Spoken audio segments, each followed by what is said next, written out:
It's party time, because this guy is officially 500 years old. Happy birthday to the letter J. Wondering what the F I'm talking about? Okay, keep watching as we explore the wonders of our alphabet in another RobWords. Now, I think it's fair to say I've been guilty of trash talking the alphabet on this channel in the past, and I've been right to do so. It is not very good at its job. But for now, we are stuck with it. So let us get to know it a little bit better. Where did these characters come from? How have their names changed over time? You'll never guess what Z used to be called. What letters have we lost and gained? And which letters do we use the most? By the end of this video, you'll know the answer to all of those questions, and just maybe, you'll have learned to love our alphabet a little bit more. So let us begin at the start with the origins of the alphabet. These 26 letters are remarkable, really. The oldest of them can be traced back some 6,000 years, as far as Egyptian hieroglyphs. The letter A, for example, is thought to be descended from this hieroglyph of an ox. E started out as this fella waving his hands around, and K was originally a drawing of a hand. O was an eye, and M was some wavy water. I actually did a whole video where I went through every single letter and where they came from, which you should probably watch after this one. But even the letters that we can't track all the way back to ancient Egypt have passed through the hands of a host of historic civilizations, each of which has helped to shape them into the characters they are today. We call our alphabet the Roman alphabet, but we also need to thank the early Semitic societies, the Phoenicians, the Greeks, and the Etruscans. The only letter we truly have to show gratitude to the Romans for is the letter G. Before them, K and G were being written using the same letter, what we now call a C. But the Romans are credited with having the bright idea of differentiating between the K and G by adding a spur to the letter for one of them. So the Romans were by no means the inventors of our alphabet, but we do have it because it was the alphabet used by the Romans, because that meant that it was the alphabet used to write out Latin.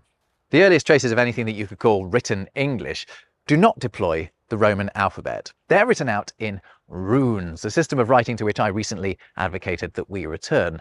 However, that changed when scholars, mainly Christian monks, started to apply the alphabet they'd been using to write out Latin to describe the English language as well. This is ultimately why the alphabet we use today is a little unsuited to the task. It was never designed for English and had to be knocked into shape to make up for the differences between our language and that of the Romans. So let's take a look at that in a section that I'm going to call Letters Lost and Found / Fabricated. Our alphabet contains 26 letters. Fact. In fact, here they are listed in alphabetical order for you. By the way, that order hasn't really changed in something like 3,000 years, which is pretty darn remarkable. Anyway, we have 26 letters, but at times the English alphabet has been shorter, and at other times it's been longer. Allow me to explain how. So the Roman alphabet, as used by the Romans, didn't have 26 letters. It had 23, which was arguably more than they even needed, really, because they didn't use Y or Z, except when writing out Greek words, and C, K, and Q were all essentially performing the same duty. They were all making a kicking K sound. The Romans differentiated between them by putting them before different vowel sounds, but the jobs they were doing were essentially the same. Indeed, we also have the same triple trouble with this trio in English now. The king and queen can't keep coming to Qatar. Quite. But the shortcomings of the Roman alphabet were apparent straight away to the scholars who were pioneering in applying it to English. So to make up for the lack of letters for sounds that were common in English but absent from Latin, they kept hold of some of the runic letters that had been used for English for centuries. One of which is the one I am constantly going on about on this channel, one that I'm so keen on that I made a t-shirt about it. Hardcore thorn. The letter thorn, representing the th sound that was essential to English but non-existent in Roman writings. Another rune that made the cut that I also love was called win and made a w sound that the Romans never believed needed its own letter. They were happy just using a combination of vowels, like in the word equus, where they just used a pair of U's for that sound. Interesting idea. More on that later. But we're able to trace the origins of the alphabet because there is a paper trail / vellum trail / inscription trail. And similarly, as we go about our daily lives, both on the internet and off it, we leave behind a data trail too, be it in government public records or on our social media. Information about us is being stored in all kinds of places. And there are companies that specialize in collecting that data about us, analyzing it, and then selling it on to people who can use it for whatever they want. These companies are called data brokers, and we have no control over who they give our data to once they have it. This puts us at risk of, at the very least, being targeted with spam or phishing emails, but at the very worst, things like identity theft. But this video's sponsor, Delete Me, can help you protect yourself from these risks. I've been using it myself. Delete Me knows who these data brokers are and can find out if they've gathered information about you. Look how it searched dozens of them for me, and it found out that yes, some of them had my personal data. And so, on my behalf, it got them to delete it. That's given me a lot of peace of mind and, at the very least, an emptier spam folder. If you would like the same, you can get 20% off Delete Me consumer plans if you go to joindeleteme.com/RobWords and use the promo code RobWords at checkout. That's joindeleteme.com/RobWords. So scholars kept hold of the runes Thorn and Win because it helped them make up for the shortcomings of Latin. And another rune that English scholars felt that they couldn't do without was a rune called ash, which made an ah sound, like in the word ash. I think it even looks a little bit like an ash tree, right? Right? But rather than just use the rune, they drafted in this character, a combined A and E, and called that letter ash. Don't confuse this, by the way, with the AE hybrid we use today. It made a slightly different sound. So in Old English manuscripts, you'll see the word that spelt like that. But you'll also sometimes see it written like that. And that's because another solution to the lack of a th sound in the Latin alphabet that caught on was an adapted version of the Latin D, creating a letter called eth. Eth and thorn were interchangeable in Old English, but where they still exist, namely Icelandic, thorn makes the th sound in thorn or three, and eth the th sound in ev or there. The difference is subtle to us, but obvious to those who have to use it. Anyway, to my mind, one of the great tragedies of English is that we went from having two letters that could represent the th sound to our current situation of having to use two letters. Indeed, none of the old letters that I've just talked about survived, as you well know. So how do we get from the Romans 23 letters to our 26? Well, if I were to summarize how in 2 words, I would say doubling up. I've actually been very clever there, as I'm sure you'll soon realize. One of the letters that we have, but the Romans did not, is our birthday boy, the letter J. Classical Latin did not have a J sound. That's right, the civilization of Julius Caesar didn't have a J. His name was Julius, just like the Roman month of January was Januarius. For the Romans, there was no J, only I. However, long after the Romans were gone in the medieval period, speakers of the languages that Latin had morphed into, the Romance languages, started to see a need to differentiate between what they saw as 2 distinct usages of the letter I. Those where it was acting as vowel in words like in the classical Latin amicus, meaning friend, or those where it was acting as a consonant, like at the start of Julius. Indeed, in Julius, it plays both roles. So scribes started to differentiate between these 2 versions of I by giving the consonant version a dangly little tail. And it is the Italian Renaissance grammarian Gian Giorgio Trissino who is credited with being the first to adopt the use of J as a separate and distinct letter from I. And he did it in 1524. So, happy 500th birthday, J. Now, you perhaps have noticed that so far in this J tale, at no point has it made the sound that it does to us today. But after its adoption by the Romance languages, its sound changed with the habits of those languages. We get our J sound from the French, who gave it to us as they endowed us with words like jolie, joie, and justice, jolly, joy, and justice. The just sound doesn't appear much in Germanic languages, so J continues to represent a sound much closer to the I consonant of Latin in German, Dutch, and the Scandinavian languages, the Y sound that we represent with a Y.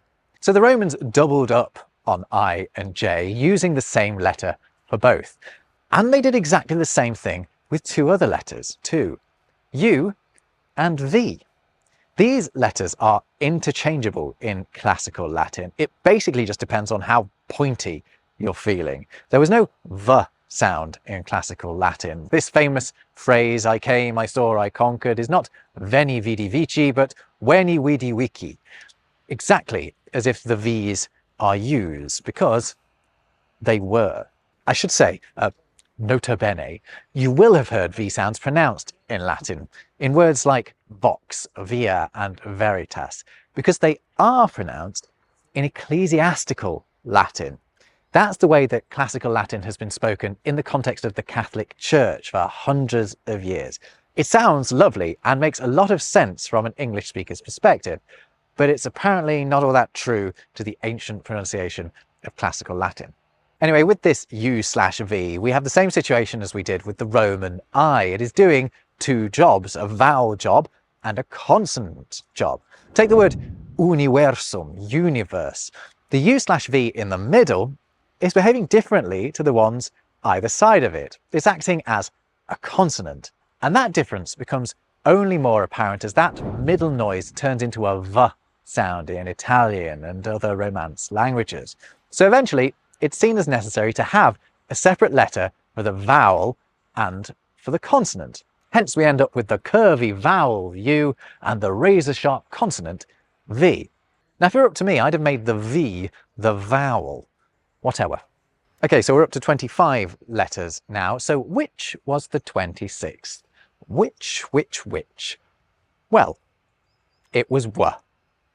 W. Or double V, you decide, as we've already learnt they were the same letter. Although our runic letter win was doing a good job, it didn't ultimately win. It was replaced by the Romanesque practice of using two U's or two V's next to each other to make the W sound. Remember equus from earlier? Et voila! Here we have our 26 letters of the alphabet. 26 letters, no more, no less. Except for a brief period when it was more, pretty recently too, as this 18th century book teaching American kiddies how to read shows. Who's that at the end? Yes, for a while it was common to teach the alphabet with ampersand as the final letter. And I do wonder why not. I mean, we do write it. It isn't a number. It isn't punctuation. It must be a letter. But its half-hearted position at the end of the alphabet is what gives the ampersand its name. It is a corruption of the phrase and per se and, which one would say is one recited this extended alphabet after Z, or Z in this case, I suppose. Or maybe even, actually I'm not going to spoil the surprise just yet, but we've just learnt about how ampersand got its name, so what about the other letters? Well, letters, have a look. Actually, I already made that joke, didn't I? Let's have a look at letter names. English letter names are boring. Unlike the delightful names given to each of the runes that came before them, we've just named our letters after the sounds they often make. W is the only letter in our alphabet with a name of more than one syllable. Go on, check.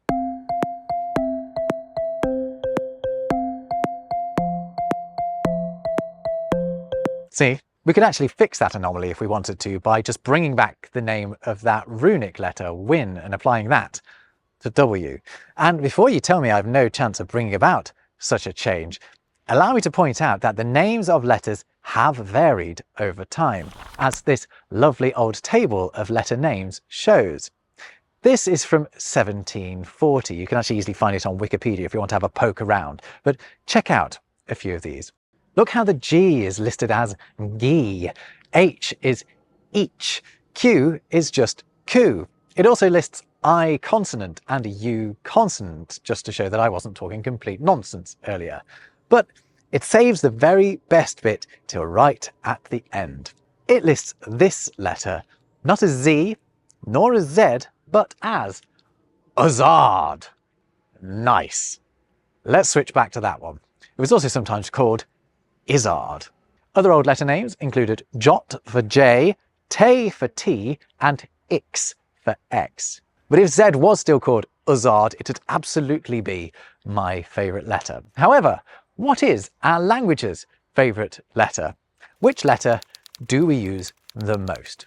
Well, I've been probing around looking for statistics on this sort of thing, and I came across some research by Samuel Morse.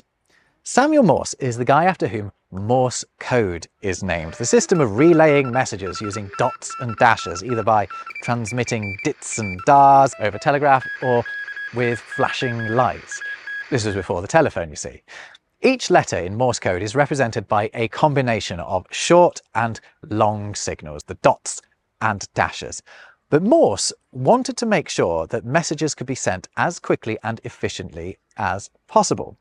And he realised a smart way to do that would be to allot the simplest dot and dash combinations to the most commonly used letters. But which were they? Nobody seemed to know. So he carried out his own research. He simply grabbed a lot of papers and counted up how often letters appeared. It must have been an unbelievably tedious job without a computer. This was the mid-1800s. And here are his results. He was clearly a fan of rounding up or down. E turned out to be the most commonly used letter, and it wasn't particularly close. T came second, followed by A, I, N, O, and S. If you play Wordle, this is useful information. So now let's look at the Morse code alphabet, and you'll see that the most common letter, E, is represented by just a single dot.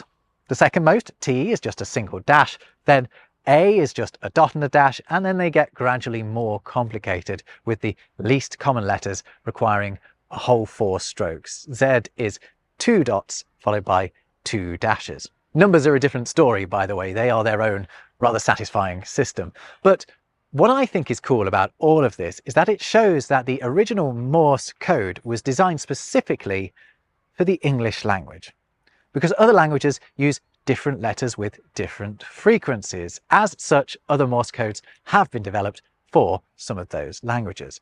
But what Morse's little experiment revealed was the frequency of letters in English text. However, written text is dominated by a fairly small number of words. We use the same words over and over again as we speak and write. If you take all the words in an English dictionary and then count up the frequency of each letter in those, would you get the same result? Well, thankfully, the clever folk at Oxford did just that, and the answer is not quite. Yes, E comes out on top again, but T gets bumped from silver medal position to 6th. Its appearance in words like the, there, this, and that clearly helped it out in Morse's test. Meanwhile, R gets an upgrade from 9th to 3rd, and according to Oxford, Q is the least commonly used letter in the English language, followed extremely closely by J. Now, this research is even more useful for Wordle and also goes a long way to explaining the letter values in Scrabble. Both bits of research combined also explain why code breakers, if they suspect that a code is actually just English in disguise, will often start by subbing in an E for whatever the most common cipher is. Pretty cool. If you're a proper massive geek, you'll also enjoy this research into where letters most commonly appear in words. Someone just went through a massive corpus of documents collected by Brown University and crunched the numbers. The darker the colour, the more common the letter in general, and the bump on each graph shows where in a word that letter is most likely to appear, the beginning, middle, or end. So an English word is most likely to begin with a T, and it's most likely to end with an E. Now that makes sense. The most commonly used word in English is actually the. Fits very nicely. But what about letters that primarily appear in the middle of words? Well, if you take that into account, by my reckoning, based on this research, we can say that the most typically English word that we have is toe. So there you have it, the English alphabet from top to toe, from A to Azard. If you've enjoyed this video, maybe consider subscribing. I've noticed that most people who watch my videos are not subscribed. And if you haven't seen my video where I go deeper into the origin of every letter of the alphabet, you might like to watch that one next. Otherwise, I say try this one here. I'll see you over there, and in the meantime, take care.